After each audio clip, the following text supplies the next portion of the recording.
नमस्कार, साशाच रेसिपीमध्ये आपलं स्वागत आहे। आज मी बनवणार आहे झटपट होणारी कांदा टोमॅटोची चटणी।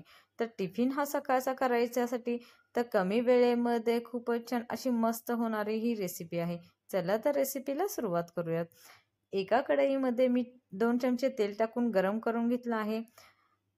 कढीपत्ता आणि लसूणची फोडणी दिलेली आहे। तर लसूण मी याला टेचून घेतलेला आहे 5 ते 6 आणि 5 ते 6 कढीपत्त्याची पानं घेतली आहे। लसूण चांगला लाल झाला की यामध्ये आपल्याला कांदा टाकून घ्यायचा आहे। कांदा मी असा बारीक 2 कांदे मी बारीक असे चिरून घेतलेले आहे ते। तर चिरून घेतलेला कांदा तेलामध्ये चांगला लाल होईपर्यंत आपल्याला परतून घ्यायचा आहे। तर तुम्ही बघू शकताय किती छान आणि मस्त हा लाल रंगावर झालेला आहे पूर्णपणे फ्राय होऊन। तर आता लाल कांदा झाला की यामध्ये टाकायचा आहे टोमॅटो।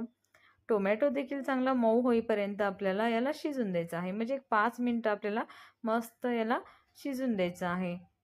5 मिनिटानंतर तुम्ही बघू शकताय किती छान आणि मस्त ह्याला टोमॅटोचं पाणी सुटलेलं आहे। तर हे पूर्णपणे मस्त एकदा हलवून घ्यायचं आहे।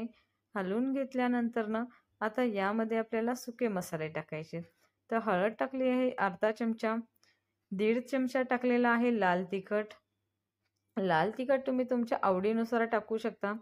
1 चमचा टाकला आहे धनिया पावडर, चवीनुसार मीठ। तर मीठ टाकून मी मस्त ह्याला एकजीव करून घेतला आहे पुन्हा एकदा आणि 5 मिनिटासाठी याला मस्त याला शिजून दिलेलं आहे। तुम्ही बघू शकताय किती छान आणि मस्त असं हे झालेलं आहे। एक 5 मिनिटं मी याला गॅसवर ठेवलेलं आहे मंद आचेवर। याला मस्त आपली चटणी ही बनून तयार झालेली आहे। तर अशा प्रकारे आपल्याला ही टोमॅटोची चटणी झटपट होणारी सर्वांना आवडणारी अशी ही रेसिपी आहे। टोमॅटोची चटणी तयार आहे। वरतून कोथिंबीर टाकून मस्त आपल्याला परत एकदा याला मिक्स करून घ्यायचं आहे। टिफिनसाठी लागणारी ही टोमॅटोची चटणी ही झटपट आणि कमी वेळेत होणारी रेसिपी आहे। तुम्हाला व्हिडिओ आवडला तर प्लीज लाईक आणि सबस्क्राईब नक्की करा, म्हणजे अशाच नवनवीन रेसिपीज तुम्हाला बघायला मिळतील।